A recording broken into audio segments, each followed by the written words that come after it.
हर दिन एक भिखारी दरवाजे के पास आकर भीख मांगता था और घर का मालिक हमेशा घर के बाहर आते ही उसे देखकर फिर जाया करता, कई बार उसके लिए गालियां भी बकता। वो कहता, तू जिंदा ही क्यों है? पूरी जिंदगी ऐसे ही भीख मांगेगा क्या? धरती का बोझ क्यों बना बैठा है? और कभी कभी उस भिखारी को गुस्से में वह धक्का भी मार दिया करता। इतना कुछ हो जाने के बावजूद अधिकारी के मुंह से सिर्फ यही निकलता कि भगवान भगवान तुम्हारे पापों को माफ करे।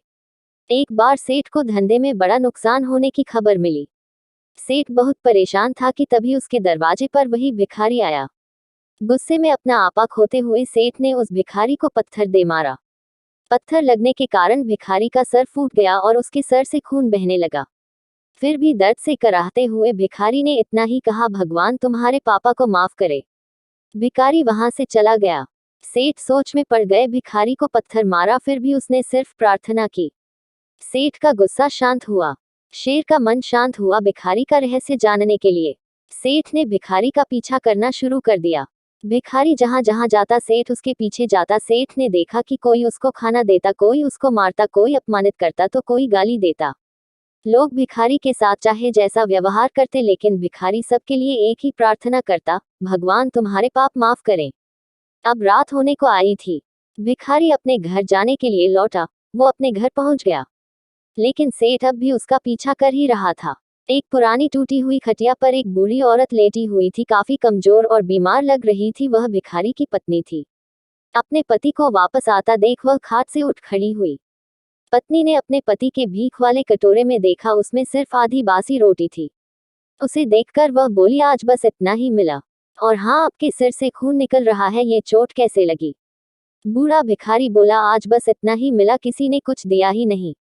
सब ने गालियां दी और एक नए पत्थर भी फेंकना, इसीलिए मेरा सर फट गया। एक गहरी ठंडी सांस लेकर बूढ़ा भिखारी फिर से बोला, यह मेरे ही पापों का फल है। तुम्हें याद है कुछ सालों पहले हम कितने अमीर थे? क्या कुछ नहीं था हमारे पास? हमारे पास हर चीज जरूरत से ज्यादा थी, लेकिन हमने कभी दान नहीं किया। और उससे भी बुरा हमने उस अंधे भिखारी के साथ किया जो हमारे द्वार पर भीख मांगने आया करता था।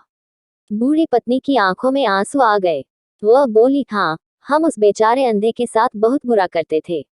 उसका अपमान करते थे, उसे खाने के लिए रोटी की जगह कागज दिया करते, उसका मजाक उड़ाया करते और कभी कभी मारा भी करते।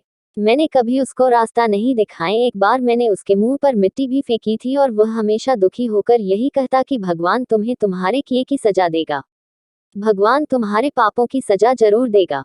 उसका श्राप सच हुआ और हम इस दुख भरी जिंदगी में आ गए।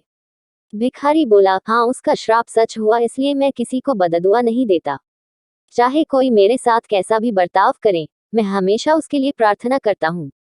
मैं नहीं चाहता कि कोई भी हमारे जैसे जिंदगी का अनुभव करे, किसी को भी हमारे जैसे दुखों का सामना करना पड़े। वो नहीं जानते कि वह कितना बड़ा पाप कर रहे हैं, इसलिए अनजाने में हुए पाप की ऐसी सजा किसी को भी मिले, मैं नहीं चाहता। सेठ वहीं पर छुपकर यह सारी बातें सुन रहा था। अब उसे सब कुछ समझ में आ गया था।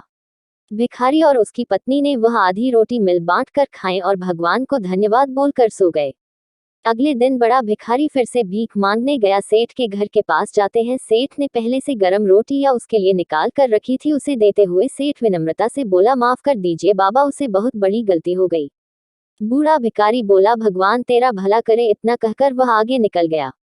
इस कहानी से जो सीख लेने लायक है वह बड़ी ही सिंपल है कि आदमी चाहे किसी के बारे में बुरा कहे या भला करे, लेकिन भगवान सिर्फ कर्म के हिसाब से उसको फल देता है। क्या हुआ अगर भगवान नहीं दिखता है, लेकिन ये बात बिल्कुल सच है, उसके खाते में सबका हिसाब बहुत बहुत पक्का होता है।